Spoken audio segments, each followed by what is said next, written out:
ఎట్టకేలకు వెనక్కి తగ్గిన తమిళనాడు గవర్నర్. తమిళ రాజకీయాల్లో ఒక నూతన శకం ఆరంభం కాబోతుంది.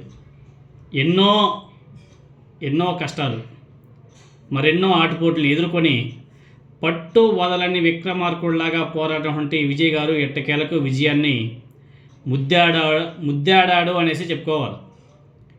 టీవీకే పార్టీని స్థాపించిన నాటి నుండి నేటి వరకు ఆయన సాగించినటువంటి ప్రయాణం చాలా కఠినంగా సాగింది.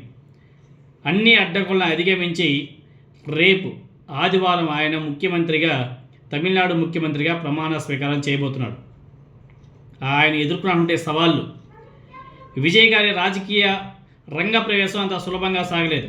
ఒకవైపు దశాబ్దాల చరిత్ర కలిగినటువంటి ద్రావిడ దిగ్గజ పార్టీలు, మరోవైపు జాతీయ పార్టీల మధ్య ఉన్నటువంటి ఉనికిని చాటుకోవడం ఆయనకి పెద్ద సవాలుగా మారింది. పార్టీ ప్రకటన నాటి నుండి ఈ ఎన్నికల ఫలితాల వరకు ఆయన ప్రతి అడుగులోనూ విమర్శలు, రాజకీయ ఎత్తుగడలు ఏ విధంగా ఉన్నాయో మనందరం కూడా చూసాం.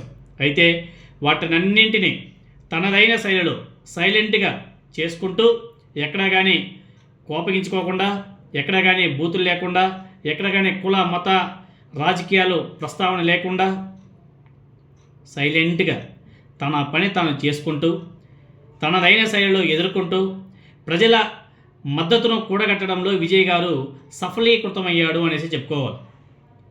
ప్రభుత్వ ఏర్పాటు విషయంలో గత కొన్ని రోజులుగా నెలకొన్నటువంటి ఉత్కంఠకు గవర్నర్ గారు ఈరోజు గ్రీన్ సిగ్నల్ ఇవ్వడంతో దానికి తెరబడింది. కాంగ్రెస్, లెఫ్ట్, వీసీకే, ఐయుఎంఎల్ పార్టీల మద్దతుతో విజయ్ గారి బలం 120కి చేరడంతోనే సంకీర్ణ ప్రభుత్వ ఏర్పాటుకు ఆ మార్గం కూడా సుగమైంది. దీంతోనే రేపు ఆదివారం మధ్యాహ్నం 3 గంటలకు చెన్నైలోని జవహర్లాల్ నెహ్రూ ఇండోర్ స్టేడియంలో విజయ్ గారు తమిళనాడు ముఖ్యమంత్రిగా ప్రమాణ స్వీకారం చేయబోతున్నాడు. ఇదే ఫైనల్, ఇంకా మార్పులు చేర్పులు ఉండవు. ఈ చారిత్రక ఘట్టాన్ని వీక్షించేందుకు తమిళనాడు నలుమూలల నుండి, అదేవిధంగా ఇంకా చాలామంది మన తెలుగు రాష్ట్రాలు కూడా ఉన్నారు.